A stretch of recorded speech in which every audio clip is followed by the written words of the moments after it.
Hello friends, welcome to my YouTube channel your study guide. तो friends, जैसा कि आप लोगों को पता ही होगा कि हम लोगों ने आरपीएफ कांस्टेबल के लिए जीके जीएस का प्रैक्टिस सेट शुरू किया है और आज हम लोग उसी क्रम में आगे बढ़ने वाले हैं। ये सारे क्वेश्चन 20 क्वेश्चन मैंने लिया है। ये सारे क्वेश्चन बहुत ही मोस्ट इंपॉर्टेंट क्वेश्चन है, बार बार पूछे गए ये क्वेश्चन है और इसके अंतर्गत हम लोग इससे जो पॉइंट बनने वाले हैं, जो और क्वेश्चन बन सकते हैं एक्सपेक्टेड क्वेश्चन, उसको भी इसमें देखने वाले हैं। तो वीडियो को लास्ट तक जरूर देखिएगा, मोस्ट इम्पॉर्टेंट होने वाला है। और लास्ट में आप लोग अपना स्कोर जरूर बताइएगा कि 20 में से आप लोगों के कितने क्वेश्चन सही हुए। तो देखिए, पहला क्वेश्चन देखते हैं हम लोग। पहला क्वेश्चन क्या है, निम्नलिखित में से किस टीम ने 1975 में पहला क्रिकेट विश्व कप जीता। क्वेश्चन पूछा जा रहा है कि जब पहला क्रिकेट विश्व कप हुआ था, कब हुआ था ये, तो 1975 में हुआ था। इसमें किस टीम ने जीता था। तो जो पहला क्रिकेट विश्व कप हुआ था 1975 में, उसमें कौन सी टीम जीती थी, तो वेस्ट इंडीज जीता था। कौन जीता था, वेस्ट इंडीज जीता था। अब यहाँ से जो इम्पोर्टेंट क्वेश्चन बनते हैं, दो क्वेश्चन और देखिए। क्या है क्वेश्चन, सर्वाधिक एक दिवसीय विश्व कप किस टीम ने जीता है। कई बार क्वेश्चन आया है, आप लोगों ने देखा भी होगा। प्रीवियस ईयर के क्वेश्चन अगर आप लोग लगाते होंगे तो आप लोगों ने जरूर देखा होगा कि सर्वाधिक एक दिवसीय विश्व कप किस टीम ने जीता है। ऑस्ट्रेलिया ने जीता है और कितनी बार जीत चुका है ये, तो 5 बार जीता है। भारत ने विश्व कप कब कब जीता है, तो आप लोगों को पता होगा कि 1983, 1983 और 2011 में जीता। इसमें कपिल देव कप्तान थे। कई बार पूछा है कि भारत ने जब पहला विश्व कप जीता था, यानी कि 1983 में जब पहला विश्व कप जीता, उस समय कैप्टन कौन थे भारतीय क्रिकेट टीम के, तो कपिल देव थे। और 2011 में कैप्टन कौन थे, तो MS धोनी जी थे। और ये क्वेश्चन कई बार आया है कि जब भारत 2011 में वर्ल्ड कप जीता तो फाइनल मैच किस स्टेडियम में हुआ था। तो 2011 का जो क्रिकेट विश्व कप हुआ था, भारत जिसमें जीता था, उसका फाइनल मैच किस स्टेडियम में हुआ था, तो वानखेड़े। ये बहुत कई एग्जामों में पूछा गया है, इसे मत भूलिएगा, मोस्ट इंपॉर्टेंट है। वानखेड़े स्टेडियम में 2011 का फाइनल मैच हुआ था, ध्यान रखिएगा। कैप्टन कौन थे भारतीय क्रिकेट टीम के, MS धोनी। आइए देखते हैं सेकंड क्वेश्चन। सेकंड क्वेश्चन क्या है, देखिए, निम्नलिखित में से कौन सी नदी बंगाल की खाड़ी में गिरती है। तो बंगाल की खाड़ी में कौन सी नदी गिरती है, यानी कि कौन सी नदी जाकर अंत में कहाँ जाकर गिरती है, अरब सागर में या बंगाल की खाड़ी में। तो ताप्ती नदी, नर्मदा नदी, सिंधु नदी या महानदी। तो राइट आंसर क्या हो जाएगा, नर्मदा, ताप्ती, सिंधु। ये तीनों तो कहाँ जाकर मिलती है, अरबियन सी में। कहाँ, अरबियन सी में, यानी कि अरब सागर में। राइट आंसर क्या हो जाएगा हम लोगों का, महानदी। आप लोगों को पता होगा, आप लोग भारत का मैप जानते होंगे अगर, तो आप लोगों को पता होगा कि इधर अरबियन सी है, इधर बंगाल की खाड़ी है। तो जो आप लोगों को पता होगा सिंधु नदी, वो तो आकर यहाँ पाकिस्तान से यहाँ किनारे आकर अरबियन सी में यहाँ मिल जाती है। उसके बाद नर्मदा ताप्ती, आप लोगों को पता है कि इधर से आकर नर्मदा ताप्ती इधर से आकर यहाँ पर अरब सागर में गिरती है, लेकिन जो महानदी है वो बंगाल की खाड़ी में जाकर गिरती है, इस साइड। तो राइट आंसर हो जाएगा। अब यहाँ देखिए, मैंने नीचे लिख भी दिया है जिससे आप लोगों को आसानी हो जाए, क्योंकि एक क्वेश्चन नदी से पूछा ही जाता है। तो देखिए, बंगाल की खाड़ी में गिरने वाली प्रमुख नदियाँ, तो आप लोग बंगाल की खाड़ी में, तो ज़्यादातर नदियाँ बंगाल की खाड़ी में ही गिरती हैं। आप लोग ध्यान क्या रखेंगे, अरबियन सी में, अरब सागर में कौन कौन सी नदी गिरती हैं, अगर आप लोग उनका नाम ध्यान रख लेते हैं तो इसे याद करने की ज़रूरत नहीं पड़ेगी। लेकिन देख लीजिए एक बार दोनों, बंगाल की खाड़ी में गिरने वाली नदी महानदी, हुगली नदी, दामोदर नदी, स्वर्ण रेखा नदी, गंगा नदी, गोदावरी, कृष्णा, कावेरी। तो बहुत सारी नदियाँ हैं जो बंगाल की खाड़ी में ज़्यादातर नदियाँ गिरती हैं। यहाँ आप लोग ध्यान रखिए, सबसे अच्छा यही है, साबरमती नदी, माही नदी, नर्मदा, ताप्ती, शरावती और सिंधु। सिंधु की सहायक नदियाँ सिंधु में ही मिल जाती है, तो सिंधु भी आकर वहीं गिर जाती है, मिल जाती है। तो सिंधु ध्यान रखिएगा, सिंधु भी इसमें ध्यान रखिएगा। सिंधु नदी, साबरमती, माही नदी, नर्मदा, ताप्ती, शरावती, ये ध्यान रखिए कहाँ गिरती हैं, अरबियन सी में। फिर इसको, इन सबको याद करने की ज़रूरत नहीं पड़ेगी। साबरमती, माही, नर्मदा, ताप्ती और शरावती। और वैसे भी आप लोग नर्मदा ताप्ती का नाम ध्यान रखते होंगे कि कौन सी नदी है जो पूर्व से पश्चिम की ओर बहती है, तो वैसे भी आप लोग नाम रटते होंगे, नर्मदा और ताप्ती। निम्नलिखित में से कौन द टेस्टामेंट्स नामक पुस्तक के लेखक हैं। तो कौन है, मार्गरेट एडवर्ड। माई कॉम्फ किसकी है, एडोल्फ हिटलर की पुस्तक है, बहुत पूछा जाता है, इसे भूलिएगा मत। एडोल्फ हिटलर की पुस्तक का क्या नाम है, माई कॉम्फ, ये ध्यान रखिएगा, मोस्ट इम्पॉर्टेंट। द टेस्टामेंट पुस्तक किसकी है? मार्गरेट एटवुड की है। 2 ऑप्शन और है नीचे, उससे भी देख लेते हैं। ये इम्पॉर्टेंट पुस्तक है, आप लोग इससे भी ध्यान रखिएगा। A long walk to freedom, a passion of, ये अ पैशन ऑफ डांस है, ये सांस नहीं है, अ passion of dance. A passion of dance किसकी है? ये ऑटोबायोग्राफी तो किसकी है? यामिनी कृष्णमूर्ति जी की। मार्गरेट एटवुड एक कनाडाई लेखक हैं। द टेस्टामेंट के लेखक मार्गरेट एटवुड हैं और ये एक कनाडा के लेखक हैं। अ पैशन ऑफ डांस किसकी ऑटोबायोग्राफी है? तो यामिनी कृष्णमूर्ति। क्वेश्चन नंबर 4 देखिए क्या है। निम्नलिखित में से कौन सा ग्रंथ कश्मीर के इतिहास का सबसे विस्तृत विवरण देता है? तो ये क्वेश्चन कई बार आया है। राजतरंगड़ी कश्मीर के बारे में लिखा गया है इस ग्रंथ में, राजतरंगड़ी के बारे में। तो इसके द्वारा कश्मीर के इतिहास का सबसे विस्तृत विवरण मिलता है।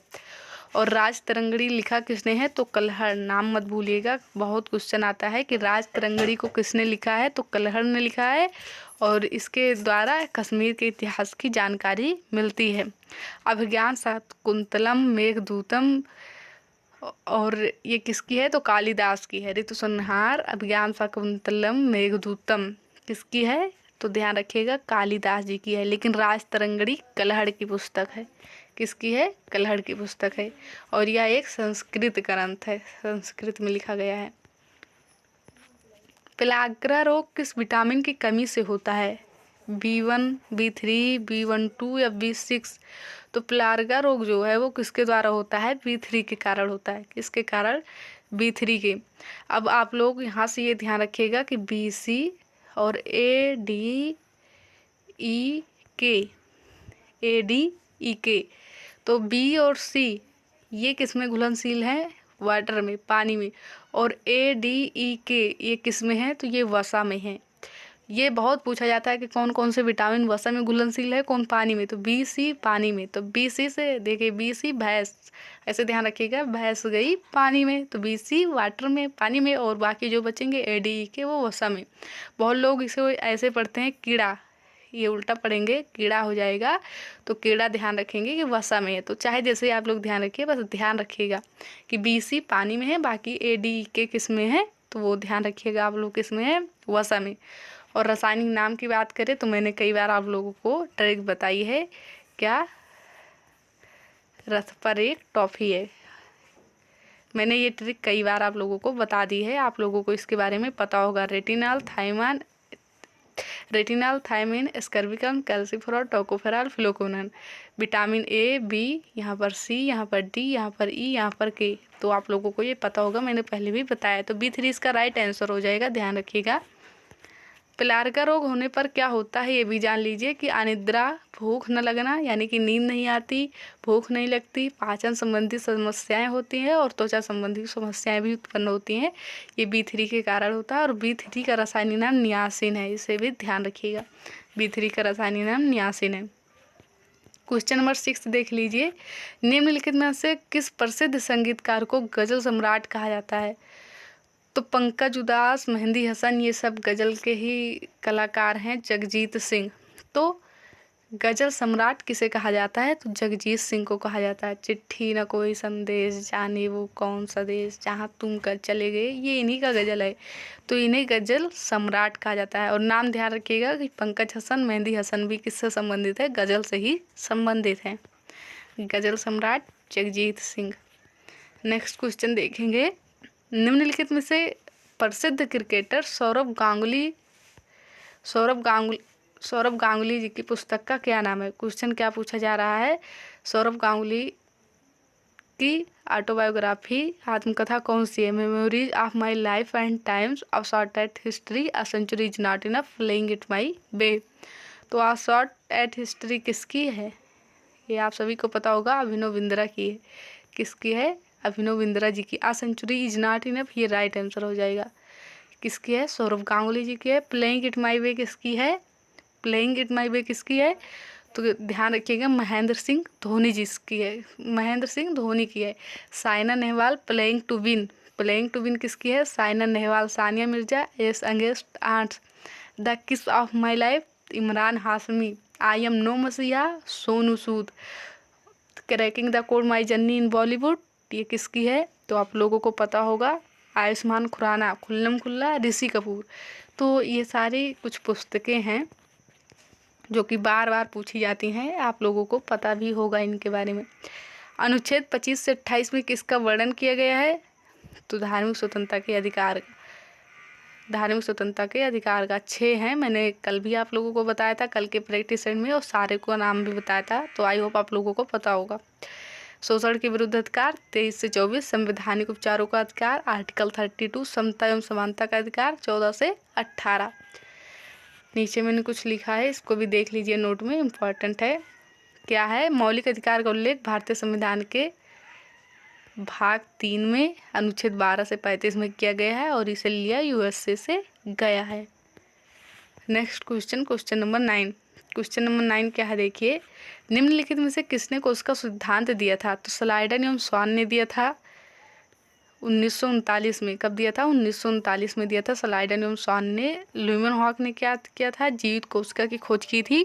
और कहाँ पर इसकी खोज की थी? तो इन्होंने पॉन्ड वाटर में, तालाब के पानी में खोज की थी जीवित कोशिका की। मृत कोशिका की खोज किसने की थी? रॉबर्ट हुक ने की थी। कोशिका की खोज, मृत कोशिका की खोज 1665 में किसने की थी? रॉबर्ट हुक ने की थी। तो इन्होंने एक जार में, एक बोतल में खोज की थी मृत कोशिका की, और ल्यूमेनहॉक ने कहाँ की थी? तो पॉन्ड वाटर, तालाब के पानी में। स्लाइडन एवं स्वान ने क्या किया? कोशिका सिद्धांत दिया। रॉबर्ट ब्राउन ने किसकी खोज की थी? बताइएगा आप लोग कमेंट बॉक्स में। देखिए नेक्स्ट क्वेश्चन, अस्पृश्यता के अंत का वर्णन संविधान के किस अनुच्छेद में किया गया है? तो 17। मैंने ये कई बार आप लोगों को बता दिया है, आप लोग लगातार प्रैक्टिस सेट कर रहे होंगे तो आप लोगों को बहुत सारी चीज़ें पता हो गई होंगी। तो अस्पृश्यता के अंत का वर्णन आर्टिकल 17 में, 16 में लोक नियोजन अवसर की समानता, धर्म जाति लिंग आदि के आधार पर भेदभाव नहीं होगा, 15, 18 में उपाधियों का अंत। नेक्स्ट क्वेश्चन देखते हैं स्टैटिक जीके से। क्वेश्चन क्या है? देखिए, क्वेश्चन है पद्मा सुब्रमण्यम, अल्लारमिल वेल्ली, यामिनी कृष्णमूर्ति किसकी महान प्रतिपादक हैं? ये सभी भरतनाट्यम की हैं। किसकी हैं? भरतनाट्यम की। यहाँ पर एक नाम नहीं है जो आप लोगों को ध्यान रखना है, बहुत पूछी जाती हैं, टी बाला सरस्वती। टी बाला सरस्वती किसकी हैं? वो भी भरतनाट्यम की हैं। तो पद्मा सुब्रमण्यम, अल्लारमिल बेल्ली, यामिनी कृष्णमूर्ति, वैजंती माला, टी बाला सरस्वती, सोनल मान सिंह, ये सब नाम ध्यान रखिएगा। ये सभी लोग भरतनाट्यम से संबंधित है और बहुत पूछी जाती हैं। और इन लोगों का नाम जो मैंने बताया यहाँ पर जो लिखा है, अल्लारमेल बेल्ली, पद्मा सुब्रमण्यम, यामिनी कृष्णमूर्ति, इन तीनों लोगों का नाम एक साथ ही पूछा जाता है एग्जाम में। भरतनाट्यम ये सभी किससे संबंधित है? भरतनाट्यम से संबंधित है। और भरतनाट्यम क्लासिकल डांस किस राज्य का है? तो तमिलनाडु का है। नुआखाई त्यौहार किस राज्य में मनाया जाता है? तो उड़ीसा में। नुआखाई त्यौहार कहाँ का है? उड़ीसा का है। इम्पॉर्टेंट है, ध्यान रखिएगा, पूछा जाता है। अगला देखेंगे हम लोग, स्टेडियम से क्वेश्चन है। क्या है क्वेश्चन? भारत के प्रमुख स्टेडियमों में से नरेंद्र मोदी स्टेडियम कहाँ स्थित है? तो अहमदाबाद में है। तो मैंने बताया था अभी पीछे कि वानखेड़े स्टेडियम, 2011 का जो फाइनल मैच हुआ था विश्व कप का, वो किस स्टेडियम में हुआ था? तो वानखेड़े स्टेडियम में हुआ था, ये मत भूलिएगा। तो नरेंद्र मोदी स्टेडियम कहाँ स्थित है? तो ये अहमदाबाद में है, ध्यान रखिएगा। और डीवाई पाटिल स्टेडियम कहाँ है? तो मुंबई में। डीवाई पाटिल स्टेडियम कहाँ है? मुंबई में है। 2 स्टेडियम और आप लोग ध्यान रखेंगे जो इम्पोर्टेंट है, Eden Gardens stadium Kolkata, M Chinna Swamy stadium Bengaluru, और नरेंद्र मोदी स्टेडियम कहाँ है? अहमदाबाद। भूलिएगा मत, बहुत इम्पोर्टेंट है। आगे देखते हैं हम लोग, क्या है? क्षारीय विलयन का पीएच मान कितना होता है? तो आप लोगों को ये स्किल पता होगा। क्या? इधर 7, बीच में 7 होता है, और इधर तो 7 से कम होगा तो विलयन अम्लीय होगा, 7 से ज़्यादा होगा तो विलयन क्या होगा? क्षारीय होगा। और अगर विलयन का पीएच मान 7 होगा तो विलयन क्या होगा? उदासीन होगा। एक बार फिर से ध्यान रखिए, इधर बीच में 7 होता है, तो 7 से कम तो अम्लीय, 7 से ज़्यादा तो क्षारीय, और अगर 7 होगा तो उदासीन। तो क्या पूछ रहा है कि क्षारीय विलयन का पीएच मान सदैव होता है 7 से कम, 7 होता है, 7 से ज़्यादा तो 7 से ज़्यादा होता है। यहाँ देखिए पीएच वैल्यू की खोज किसने की थी? तो सोरेनसन ने की थी। किसने की थी? सोरेनसन ने की थी। 7 से कम पीएच वैल्यू होने पर विलयन क्या होगा? अम्लीय होगा। तो मैंने ये बता दिया। तो विलयन क्षारीय कब होता है? जब 7 से ज़्यादा होता है। 7 होता है तो उदासीन, 7 से कम होगा तो अम्लीय होगा। और पीएच वैल्यू की खोज किसने की थी? तो ध्यान रखेंगे सोरेनसन ने की थी। किसने? सोरेनसन ने। भारतीय संविधान सभा के मसौदा समिति या ड्राफ्टिंग कमेटी या क्या प्रारूप समिति, तीनों का नाम एक ही है, तीनों एक ही हैं, के अध्यक्ष कौन थे? डॉक्टर बी आर अम्बेडकर थे। और अध्यक्ष सहित मिलाकर कुल कितने उसमें मेंबर थे? 7 थे। राजेंद्र प्रसाद संचालन समिति, सरदार वल्लभ भाई पटेल प्रांत समिति, पंडित नेहरू संघ समिति के अध्यक्ष थे। और उसके बाद मौलिक अधिकारों के लिए जो सलाहकार समिति बनाई गई थी तो सरदार वल्लभ भाई पटेल उसके हेड थे। वैसे पूछे कि संविधान सभा के संवैधानिक सलाहकार कौन थे? तो वी.एन. राय थे, वेनेगल नरसिंह राव। लेकिन मौलिक अधिकार के लिए जो सलाहकार समिति बनाई गई थी उसके हेड कौन थे? तो उसके हेड वल्लभ भाई पटेल थे। और मौलिक अधिकार के लिए जो उप समिति बनाई गई थी उसके अध्यक्ष जे.बी. कृपलानी थी। कौन थे? जे.बी. कृपलानी। यहाँ से आप लोग देख सकते हैं। मौलिक अधिकार के लिए जो उप समिति बनाई गई थी उसके अध्यक्ष जे.बी. कृपलानी थे। और मौलिक अधिकार के लिए जो सलाहकार समिति बनाई गई थी उसके हेड सरदार वल्लभ भाई पटेल थे। देखिए क्वेश्चन नंबर 16 क्या है? चिथरई उत्सव किस राज्य में मनाया जाता है? तो चित्रार्थी, चिथरई, पुथंडू कहाँ के हैं? तमिलनाडु के हैं। चिथरई, चित्रार्थी और पुथंडू कहाँ के हैं? ध्यान रखिएगा आप लोग, कहाँ के हैं? तमिलनाडु के। मैंने यहाँ लिख भी दिया है, देख लीजिएगा। चित्रार्थी, पोंगल, महामया, पुथंडू कहाँ के हैं? तो तमिलनाडु के हैं। समान न्याय और निःशुल्क विधिक सहायता का प्रावधान संविधान के किस अनुच्छेद में किया गया है? आर्टिकल 39A में। आर्टिकल 40 में पंचायत और 44 मैंने कई बार ये बताया कि 44 बिल्कुल सेम है। तो समान नागरिक संहिता इसमें दिया गया है। निःशुल्क विधिक सहायता का उल्लेख भारतीय संविधान के किस अनुच्छेद में है? आर्टिकल 39A में है। इसे किस संविधान संशोधन द्वारा जोड़ा गया था? तो 42वें संविधान संशोधन 1976 द्वारा। महामस्तकाभिषेक त्योहार निम्नलिखित में से कहाँ मनाया जाता है? तो कहाँ मनाया जाता है ये? कर्नाटक में। कहाँ मनाया जाता है? कर्नाटक में। यहाँ नोट में मैंने लिख दिया है, इसके बारे में आप लोग ध्यान रखेंगे। महामस्तक त्योहार किस राज्य में मनाया जाता है? तो कर्नाटक में मनाया जाता है, हर 12 साल में एक बार। महामस्तक त्योहार कर्नाटक के कहाँ मनाया जाता है? श्रवणबेलगोला में मनाया जाता है, हर 12 वर्ष में एक बार मनाया जाता है। ये भी ध्यान रखिएगा कि हर 12 साल में कितनी बार मनाया जाता है? एक बार मनाया जाता है। करगम लोक नृत्य किस राज्य से संबंधित है? तो कहाँ का है? तमिलनाडु का।